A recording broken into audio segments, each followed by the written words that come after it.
Hi there. It's nice to see everyone. Hi, thanks for joining me. I'm in the city at my library branch.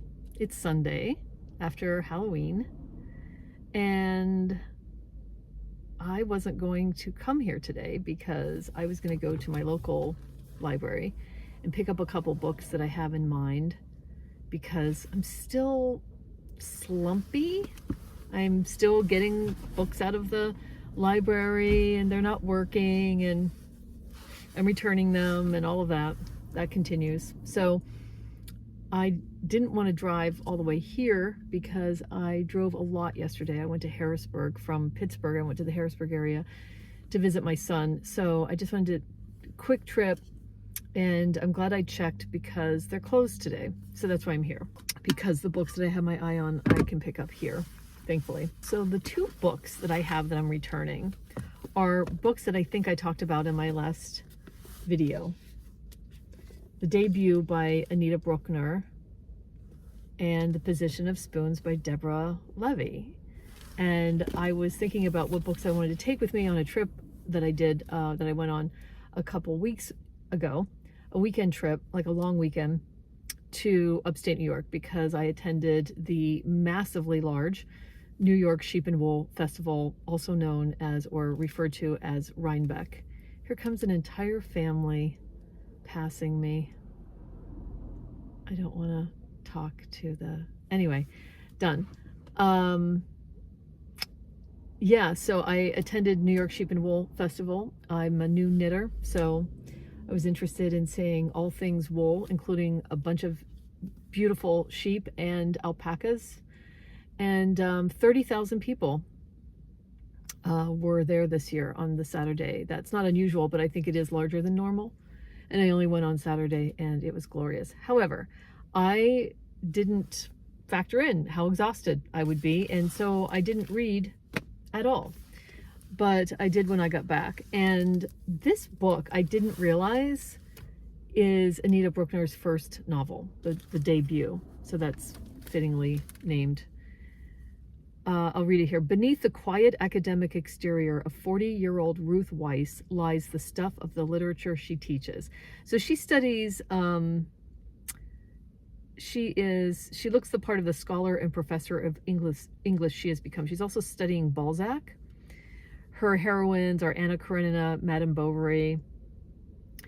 And she's, I think, living with her very dysfunctional parents, and Anita Brookner draws such a wonderful picture of George and whatever her mother's name is. They have very unique personalities.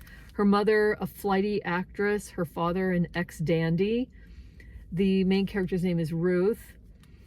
And the journey that she goes on, becoming more emancipated, how enabling her parents are, the people that she meets when she tries to move out and finds an apartment, ends up going to Paris. I sometimes forgot who people were when a chapter would start, when it had the name George in it or something. There was a lot of characters in this book. But I have to say, if you haven't read Anita Brookner's first book and you're a Brookner fan, you really need to. It was just a really entertaining read, and well done for, I mean, I feel like this book is more intricately woven than many of her other books. So she threw everything in this one. It's like a kitchen sink book. And then I didn't know how I was going to get on with this book of essays by Deborah Levy, The Position of Spoons and Other Intimacies, because this is exactly the kind of book that I don't do well with, because it doesn't have an overriding theme. And so I'm not a real reader of essays. I love Deborah Levy's, whatever, I think it's called Living Autobiography, that has to do with, I don't know, her current life or her life over the last 10 years or so. And changes and divorce and her kids growing older and finding a new place to live. I have read parts of, I think it's 3 books, parts of those books, Cost of Living, Real Estate, and there's something else. I might actually look for that first one when I'm in the library, because that's the one I haven't read. Again, there's a third one that I haven't named. And it's thematic, and I get along better with that kind of essay book. This one, I mean, you could call those essays, but this one just has snippets of different things. Lots of authors are named in this book. Elizabeth Hardwick is one of them, and then I got interested in Elizabeth Hardwick, but I flipped through some of them. I read some of them, and others I started and I thought, nah. So I don't have much to say about this other than it's not the kind of essay book for me. I get along, like Samantha Irby, for instance, I can take in very small bites. Oh, here comes one of those vehicles that has one of those Google Map cameras on the top. Google Street View. That's so cool. I love that. Have you ever seen one of those? I seem to see them regularly. But okay, what am I getting? I am going to be searching for a few things. I will show you what those things are later on when I find them. But let me just say about my trip to Harrisburg. I went to the Harrisburg area. My son moved there in August. We helped him move. I haven't seen him since the beginning of August. It's a beautiful weekend. So I thought I would go and visit him before we go on another trip. We're going on a scuba trip to Bonaire again. And so I wanted to get out while the weather was still nice. I wasn't sure whether I was going to stay overnight or not. Certainly things in the Harrisburg area I could do.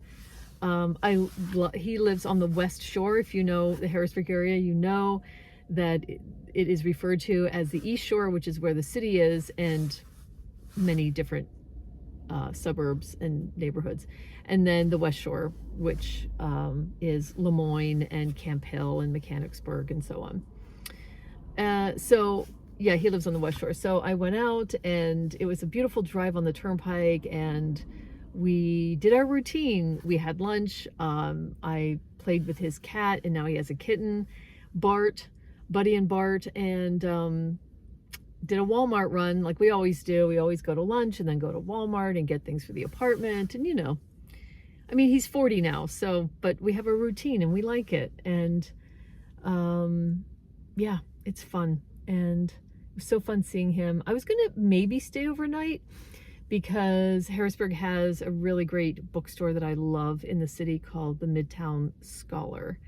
And it has new books, used books, and antiquarian books. And it's massive. It is 2 stories, but the second story is open. So when you're on the first story, you can see the second story, and has a railing, beautiful railing. It's a historic building, and they have like a little coffee shop in there, and it's a great experience. And possibly then I was going to go to my friend's yoga studio the next day, but the class that I adore actually takes place on Saturday morning, so I decided maybe I would just drive home. It's like 3 hours and 15 minutes there, and it was about 3 hours back based on where it had me get on the turnpike. So that's why I'm exhausted. I guess driving makes me very tired the next day. Anyway, nice to see everyone. I'll let you know what books I get from the library. I'll see you in the next clip. Hi again, back home and back from the library, and in between raking the many, many, many leaves that we have to rake. I have coffee this time, not tea. I need some caffeine between raking bouts. The other thing I have out to remind me to reapply is another beloved Trader Joe's product. I think this is supposed to be a dupe, so to speak, of that goop stuff, which is an oil-free like a gel facial sunscreen. I have sensitive skin, and to find a facial sunscreen that's gel, invisible gel formula, water and sweat resistant up to 40 minutes, and 40 SPF 40 broad spectrum. It's like $8. I pick it up anytime I see it because it sells out during the summer.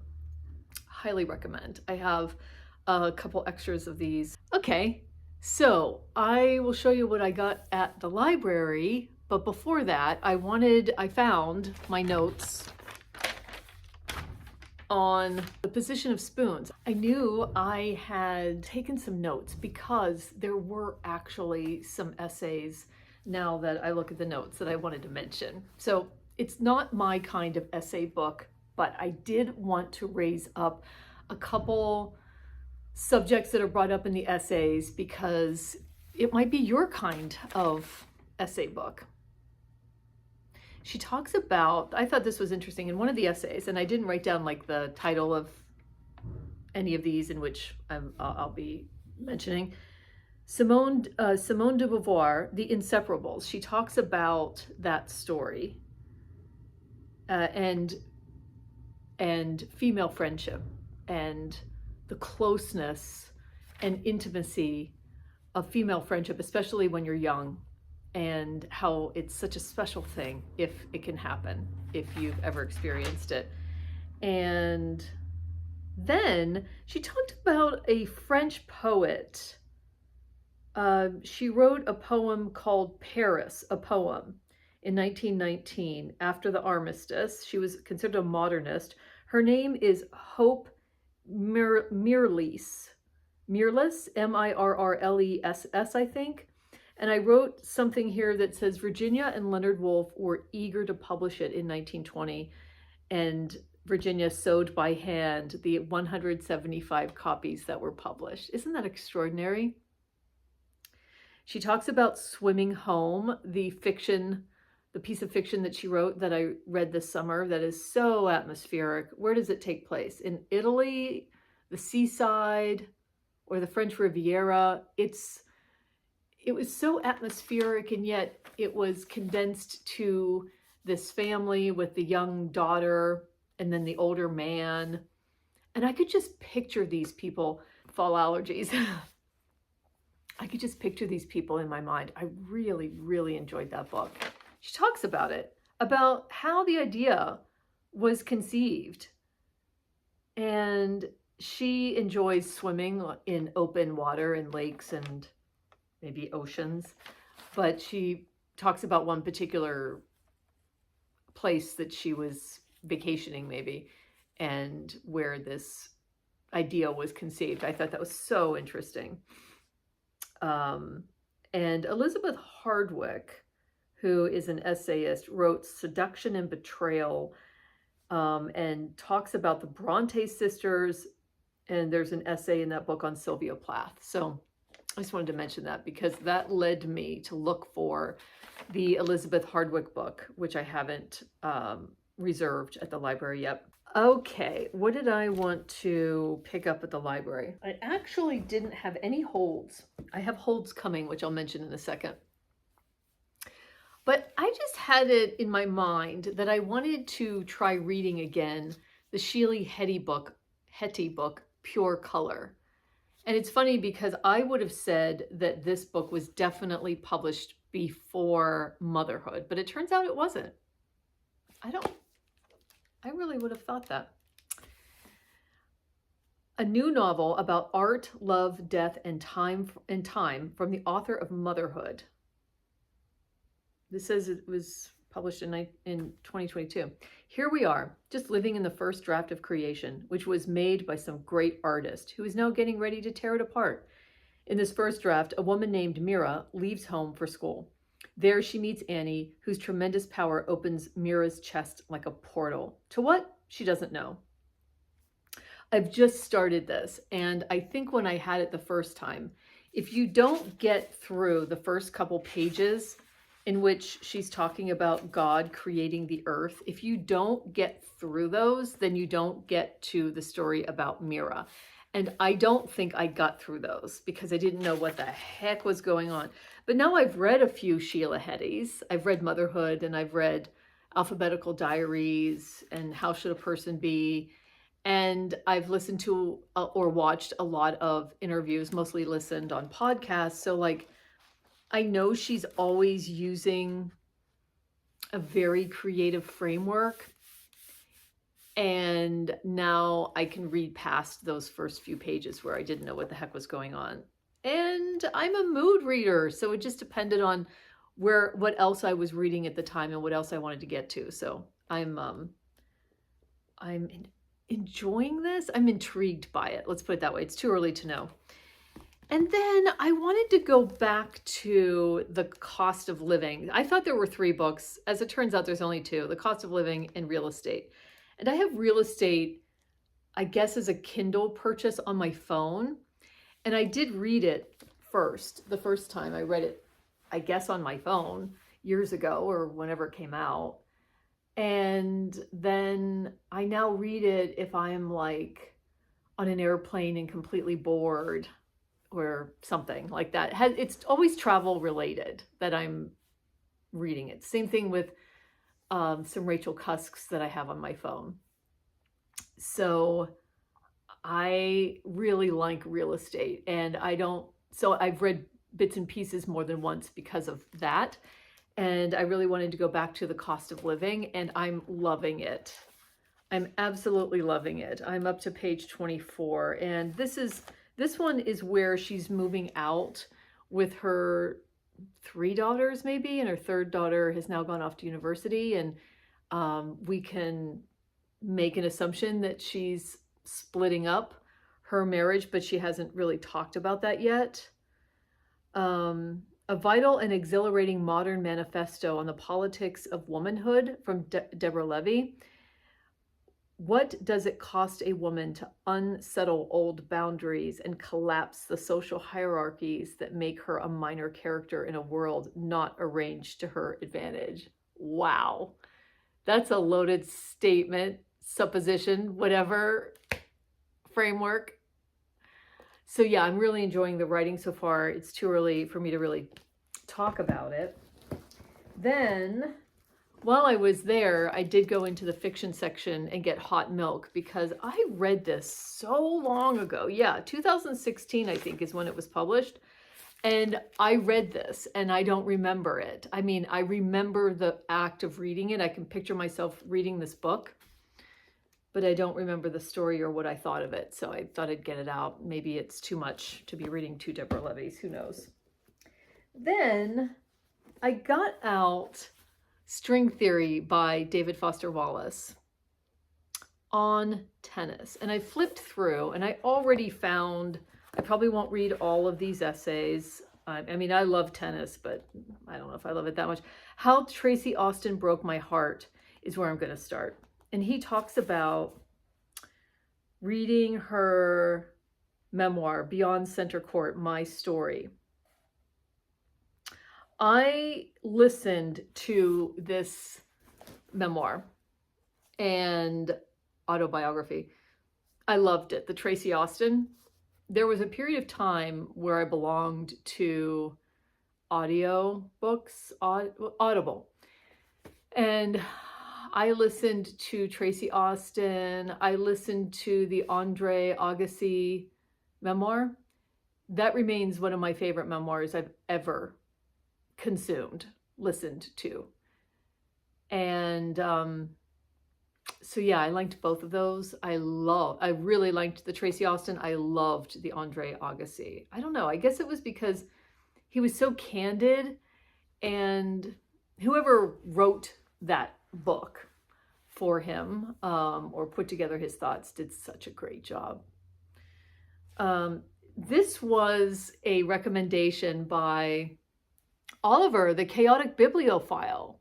Every time I take Oliver up on one of his recommendations, something is mentioned on a video, it hits. And this, I'm sure, will be one of them. I'm not a super fan of David Foster Wallace. I think Infinite Jest is a work of genius. so it only stands that I would like his other writing, but we'll see. And then, because I'm a new knitter and obsessed, I picked up this book of wool, mainly because, on the heels of being at the largest sheep and wool festival in the United States, I am eager to learn more about sheep. And this has a sheep breed, and then it shows you how the fleece looks, and then what the yarn looks like when it's spun up and plied. And it just talks about how the breed came to be. One of the things that you hear a lot about in the knitting world is blue-faced Leicester. First things first, no, these sheep don't really have blue faces. They get their name from the short white hairs growing over their black-skinned heads. In certain light, the color really does look blue. So if you are in the knitting YouTube world, you hear a lot of people talking about BFL wool, and they mean blue-faced Leicester. So this is going to be really fun. It might be a book that I end up buying used somewhere on eBay or something, but I just wanted to get it out of the library first. My library has an extensive collection of knitting wool crochet books, and so I'm really fortunate. Book of Wool, The Knitter's Book of Wool by Clara Parks. And I wanted to mention that it's nonfiction November, so I guess I'm reading essays. Is that nonfiction? I don't know if that counts. I'm reading a memoir or an autobiography of some sort. It is also Chekhov November, which is a creation of James from Quaint and Curious Volumes. I think I have that right, his YouTube channel. I mentioned this in my last video.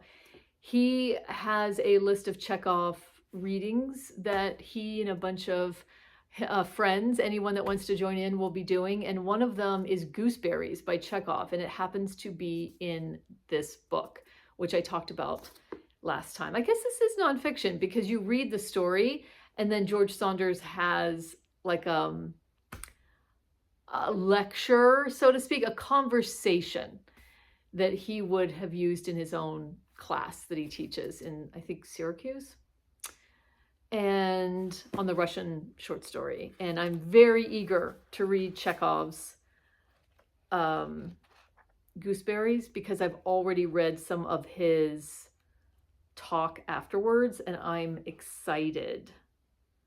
I know he loves Chekhov, but I am also in the middle of reading, as I mentioned the last time, Leo Tolstoy's Master and Man, and I am too early in the story to even remember what it is that I've read because I haven't picked this up yet.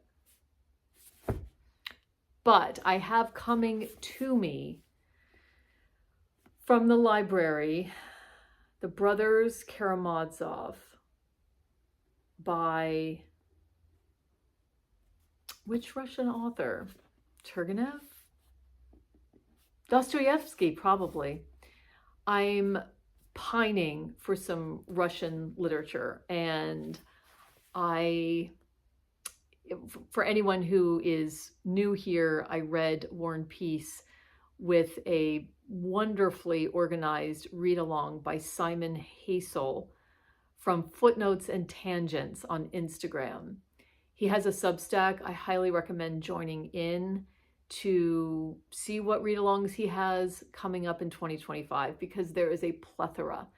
He is devoted full-time now to running these read-alongs, and the information that he sends you week to week on any book that you're reading through the read-along is amazing, and it just adds to whatever book you're reading.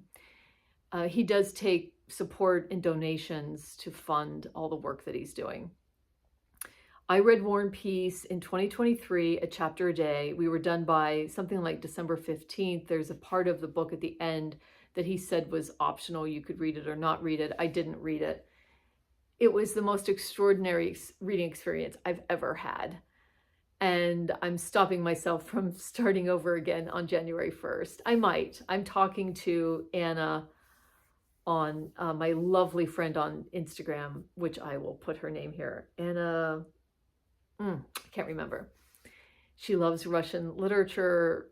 She's a very deep reader. And we're talking about the Hilary Mantel read-along that he's doing. It starts in May of 2025, and it is the book A Place of Greater Safety, which is, I think, to do with the French Revolution, which is fascinating to me if it's written about in a fictional way on a character level, like by someone like Hilary Mantel. He did a Wolf Hall read-along, and really just all the books in the Thomas Cromwell series. I started that in the beginning of 2024, and I just couldn't keep going. I couldn't even finish Wolf Hall. It's not a time period that I am interested in. I couldn't do it, even through Hilary's wonderful writing. So we'll see if I can get through A Place of Greater Safety. But I have to go to his Substack and see what else he has going on in 2025.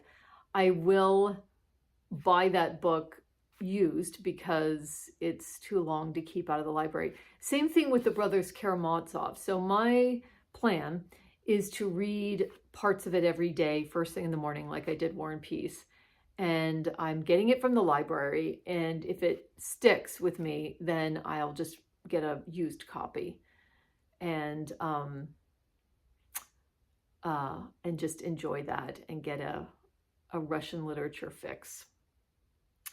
So those are my plans, but do check out Simon Hassel, his Instagram account, which I'll list below, and his wonderful Substack. I highly recommend.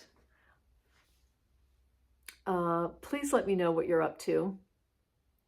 We are leaving on a scuba diving trip maybe a week and a half or 2 weeks from now. We're going back to Bonaire, which is a Caribbean island. It's part of what's called the ABC Islands. Those are Aruba, Bonaire, and Carousel. And I'm probably pronouncing that last one wrong, but because it's not spelled in that way at all. It's spelled like this. I'll put it on the screen. And any recommendations you have for me or any books you want to share below, any ideas that you might have for Nonfiction November or Chekhov November, share with us all. And thanks for joining me, and I'll see you on the next one.